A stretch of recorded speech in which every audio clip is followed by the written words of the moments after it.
Bonjour Antoine, Bonjour Eliane.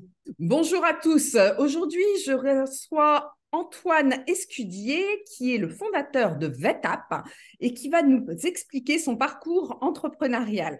Donc, je vais commencer, Antoine, par te poser une première question. Qu'est-ce qui t'a motivé à lancer VetApp, ce qu'est VetApp et pourquoi est-ce que c'est quelque chose qui te porte et qui te motive tous les matins à te lever? En tout cas, merci beaucoup Eliane de me recevoir pour cette interview. Alors, qu'est-ce qui a fait? Alors déjà, je vais peut-être commencer par ce qu'est VetApp. VetApp, c'est une plateforme de télémédecine vétérinaire que j'ai créée il y a maintenant 3 ans. Euh, Pourquoi je l'ai créée? Tout simplement, alors pour deux raisons. La première, c'est que j'étais ce qu'on pourrait appeler étudiant entrepreneur dans mon école de commerce. Euh, et j'ai toujours eu cette volonté de créer ma boîte, de ne pas être salarié d'une société et de mener à bien un projet qui me tenait à cœur.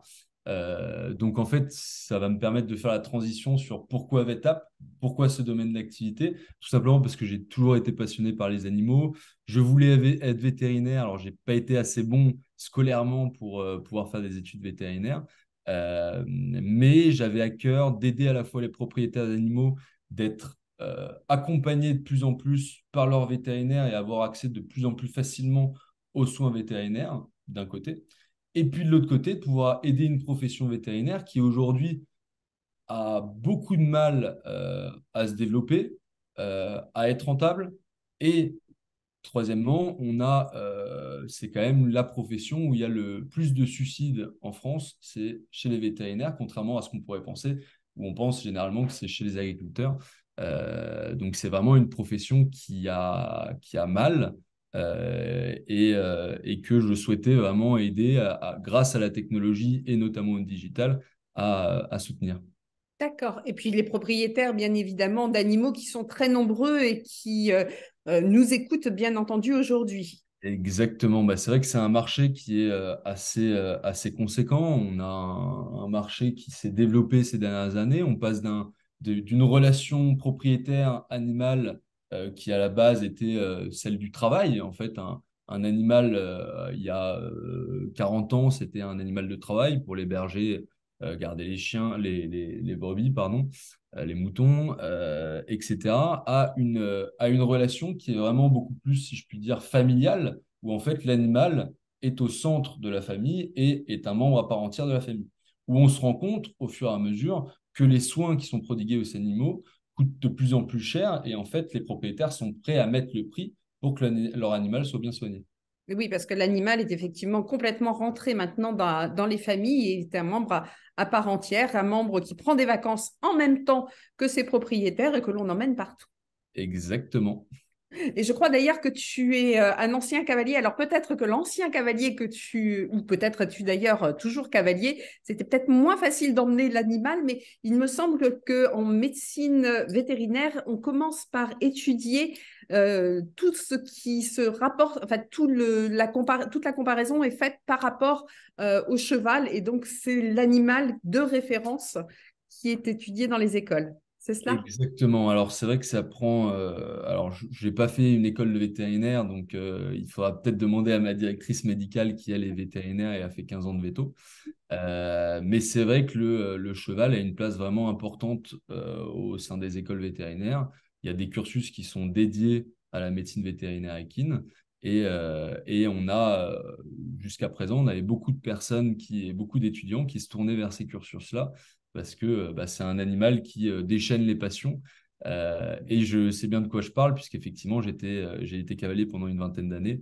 Donc, je connais bien le domaine et la passion. Merci beaucoup. Alors, qui sont tes clients finalement? Est-ce que ce sont les vétérinaires? Est-ce que c'est le particulier? Est-ce que ce sont des éleveurs? Qui sont tes clients privilégiés? Alors, aujourd'hui, dans le spectre de la télémédecine, qui regroupe 5 actes de médecine vétérinaire, nous, on va s'occuper de la téléconsultation et de la téléexpertise. Donc, qu'est-ce que la téléconsultation? La téléconsultation, c'est ce qu'on voit généralement sur Doctolib, c'est de la visio entre le propriétaire de l'animal et le vétérinaire, dans un cadre réglementaire qui est assez strict, qui, en fait, permet au vétérinaire de faire une téléconsultation s'il a vu l'animal dans les 12 mois précédant la téléconsultation. Donc, D'accord. c'est pour des cas de suivi ophtalmologique, dermatologique, post-opératoire, etc. Mais encore une fois, c'est important de dire que l'animal doit avoir été vu dans le cabinet avec lequel se passe la téléconsultation. Donc ça, D'accord. c'est une partie de notre activité. Et une autre partie, c'est la téléexpertise. Et aujourd'hui, on va vraiment privilégier cette activité pour aller chercher le marché. Alors, qu'est-ce que la téléexpertise? L'objectif est de digitaliser l'intégralité des échanges entre vétérinaires, donc entre confrères vétérinaires. Prends un cas concret, tu es vétérinaire généraliste, il y a un animal qui vient en clinique qui est compliqué à soigner, dont tu n'as pas les compétences pour le soigner, tu vas faire appel à un expert en chirurgie, en médecine interne, en dermato, etc. Et tu vas lui faire ce qu'on appelle une demande d'avis.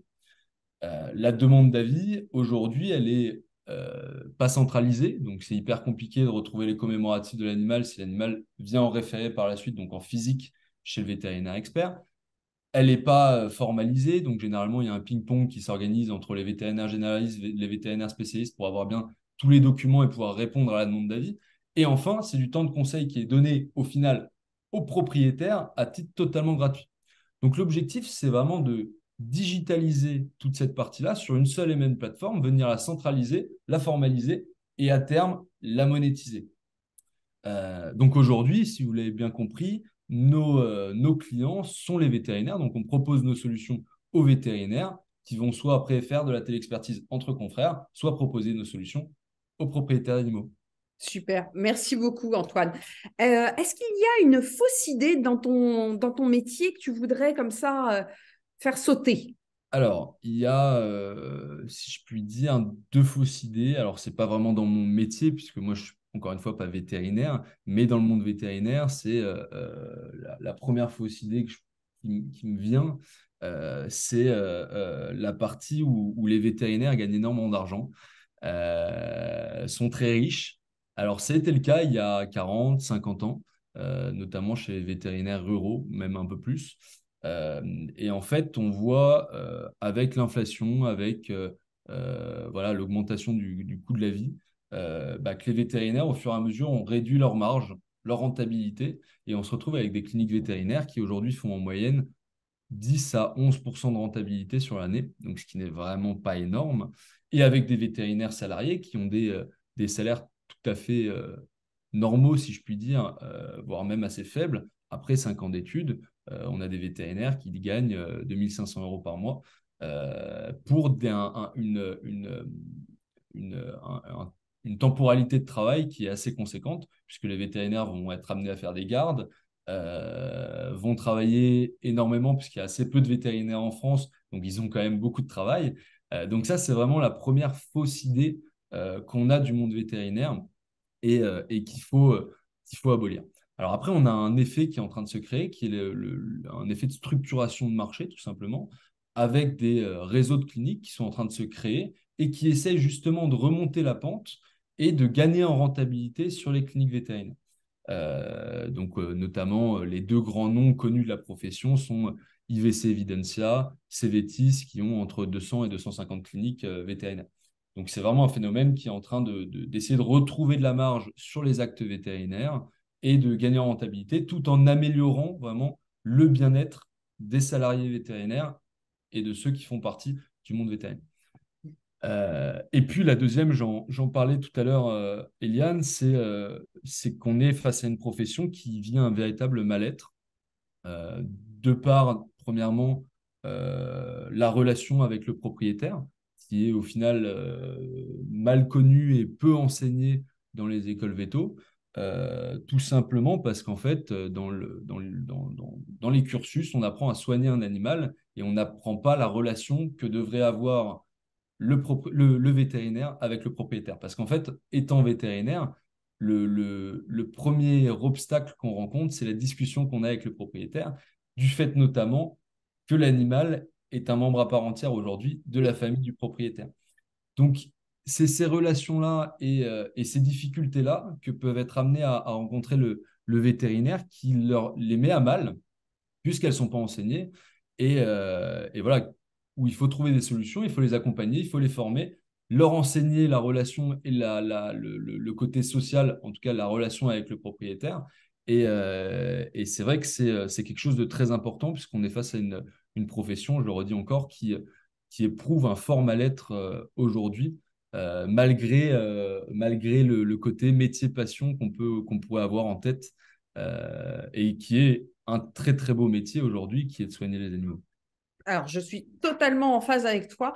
C'est vraiment un des mes plus beaux métiers qui existe. Effectivement, c'est quelqu'un qui n'a pas la possibilité de s'exprimer et lui permettre de pouvoir aller mieux. Alors, quand je dis quelqu'un, bien entendu, je parle de l'animal, membre à part entière de la famille. Est-ce que tu as une actualité que tu aimerais partager ou une demande que tu aimerais partager avec nos auditeurs? De vous tourner vers la télémédecine. Alors voilà, ça ne remplacera jamais l'acte en clinique. Nous, c'est vraiment pas ce qu'on revendique. L'idée, c'est encore une fois d'être dans un modèle win-win, tout simplement, où nous, on va apporter des avantages aux vétérinaires qui vont gagner du temps, qui peuvent gagner de la rentabilité aussi sur les actes, sur des actes qui n'ont pas forcément une grosse valeur ajoutée en clinique mais qui en visio ont une belle valeur ajoutée. Et côté propriétaire, notamment, faire gagner du temps aux propriétaires, ne pas stresser l'animal, puisque l'animal est chez soi, on peut le montrer en visio et ça suffit largement. Donc voilà, c'est vraiment essayer de pousser le mouvement qu'on est en train de pousser depuis maintenant 3 ans, qui est la digitalisation du monde vétérinaire et démocratiser les actes en médecine vétérinaire, qu'on fait déjà depuis maintenant 4-5 ans et qui a été vraiment globalisé grâce à la Covid il y a maintenant 3 ans en santé humaine. Donc, c'est Absolument. vraiment l'objectif, c'est pas de vous éloigner de votre vétérinaire, c'est vraiment de vous rapprocher au maximum de votre vétérinaire et essayer de construire une relation saine entre le vétérinaire, vous, propriétaire, et l'animal. D'accord. Et alors, je crois que tu as une équipe qui est relativement importante, jeune et dynamique. Tu l'as constituée, alors parce que je suis plutôt sur l'interview du chef d'entreprise. Comment est-ce que tu l'as constituée, cette équipe? Alors, pour rien te cacher, au début, du coup, je me suis lancé tout seul. Donc, c'est vrai que c'était assez compliqué. Et puis, on n'a personne sur qui se reposer. Alors, moi, j'ai eu la chance d'être incubé chez Normandie Incubation, qui est un incubateur en Normandie, donc où on a des aides et des conseils qui viennent nous booster quand on a des coups de mou et venir nous conseiller sur le développement commercial, le développement technique, etc. Mais c'est vrai que ça reste quand même compliqué quand on a personne en interne qui peut avoir un point de vue divergent d'une autre, qui peut avoir des idées aussi. Donc c'était assez compliqué. Donc assez rapidement, au bout de 6 mois, j'ai cherché quelqu'un qui est devenu maintenant mon bras droit. Donc ça s'est fait assez simplement. J'ai posté une annonce sur Indeed et j'ai commencé à recruter comme ça. Donc Mathieu qui est mon bras droit et qui s'occupe avec moi de la stratégie et du développement commercial.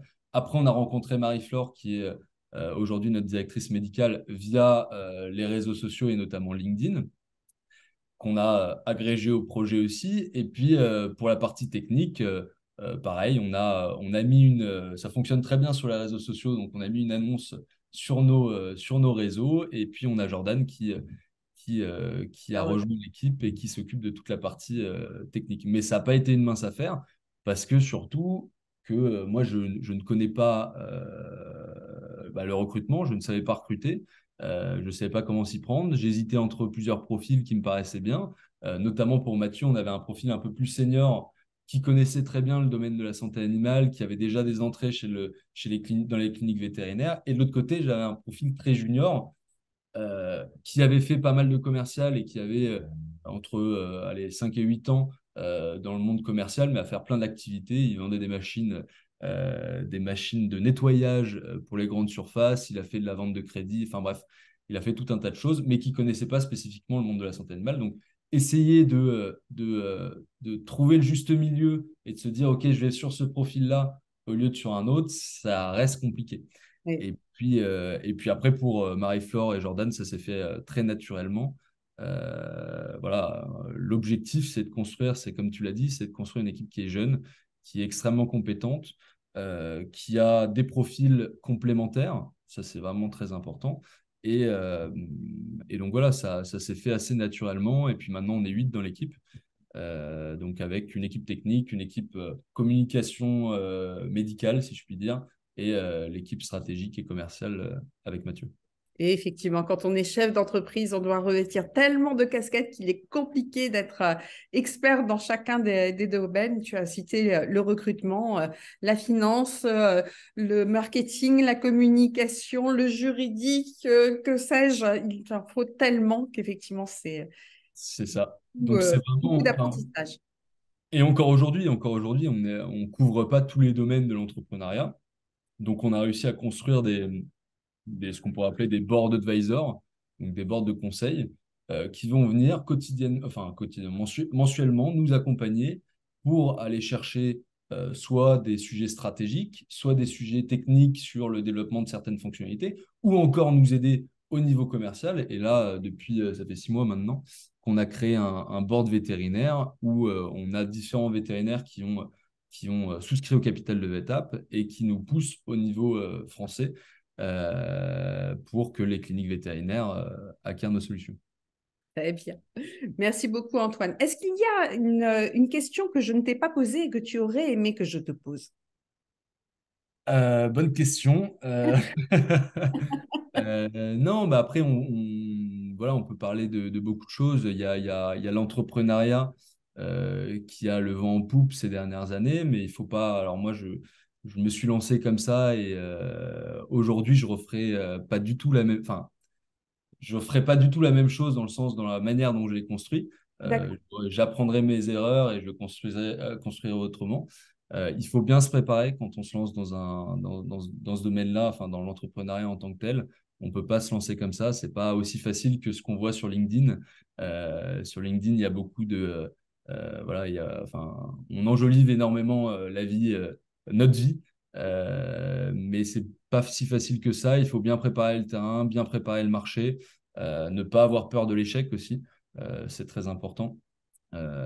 Mais voilà, c'est surtout le message que j'ai envie de faire passer. C'est s'accrocher, s'entourer des bonnes personnes, préparer son marché, préparer son produit aussi, très important. Et encore une fois, agréger le plus possible de personnes qui a des connaissances dans le marché et des compétences dans le marché pour pouvoir nous aiguiller. Mais voilà, encore une fois, l'objectif n'est pas de faire peur, c'est de prévenir. Mais c'est une profession, si je puis dire, l'entrepreneuriat, qui est juste merveilleuse, où on en apprend tous les jours. On rencontre de super belles personnes comme toi, Eliane, et on discute voilà, avec tous les pôles d'activité, tous les domaines d'activité. Et c'est vraiment très passionnant, quoi. Alors, pour rebondir sur ce que tu viens de dire, effectivement, j'ai tendance à dire qu'un entrepreneur est quelqu'un qui prend un risque certain pour un résultat incertain. On apprend de ses erreurs et effectivement, ce n'est pas un long fleuve tranquille. Il va obligatoirement y avoir des choses, des embûches, des choses qui ne se feront pas comme on l'avait envisagé au départ. Et c'est aussi tout l'intérêt du métier d'entrepreneur. Et puis enfin, c'est un métier qui s'apprend comme tous les métiers. Et là, effectivement, ce n'est pas, quand on se lance dans une activité, on a bien conscience en général de ce qui est nécessaire dans ce secteur d'activité. Et la prise de conscience vient progressivement avec la croissance de l'entreprise, que l'on a un deuxième métier qui est celui de chef d'entreprise et que celui-là aussi, il s'apprend. Exactement. C'est vrai que c'est... Non, mais c'est important puisque beaucoup pensent qu'avec juste une idée, en répondant à un besoin, on arrive à être chef d'entreprise. Mais non, en fait, chef d'entreprise, moi je le vois aujourd'hui, c'est plus du tout euh, vendre des solutions euh, à mon marché pour répondre à un besoin. C'est surtout m'occuper en interne de la partie ressources humaines, de la partie financière qui est très, très importante. Donc, aller chercher des fonds. Alors, des fonds que ce soit des levées de fonds, mais aussi du non dilutif, donc aller discuter avec des banques, avec la BPI, etc. Et c'est surtout ça, le métier de chef d'entreprise. On vient à un moment, et nous, on n'y est pas encore arrivé, et c'est surtout ce qu'il ne faut pas faire, c'est se détacher du marché parce qu'on a beaucoup de choses à faire en interne. Donc, il faut réussir à s'organiser pour que le chef d'entreprise puisse quand même être accroché à son marché et connaître les tenants et les aboutissants. Euh, mais c'est le risque en fait qu'on rencontre au fur et à mesure de délaisser le marché et ce pourquoi on a créé notre startup pour l'interne parce qu'il commence à y avoir des sujets vraiment très importants Donc voilà, c'est vraiment rester focus sur à la fois le marché, mais aussi l'interne, qui est une grande partie du métier de chef d'entreprise. Travailler sur son entreprise progressivement et plus simplement dans son entreprise. Et c'est un passage effectivement qui nécessite une focalisation de tous les instants. Exactement. Merci beaucoup Antoine, merci chers auditeurs. Nous nous retrouvons bientôt pour une nouvelle série. Antoine, je te souhaite une excellente journée. Ben, merci beaucoup, Eliane, et merci de m'avoir reçu. Et puis, excellente journée à tous ceux qui nous écoutent. Et nous mettrons dans le descriptif l'ensemble des liens de façon à ce que vous puissiez retrouver et Antoine et Vetap sans difficulté et avec le plus grand plaisir. Merci, passe une très bonne journée. Au revoir. Merci beaucoup, Eliane. Au revoir.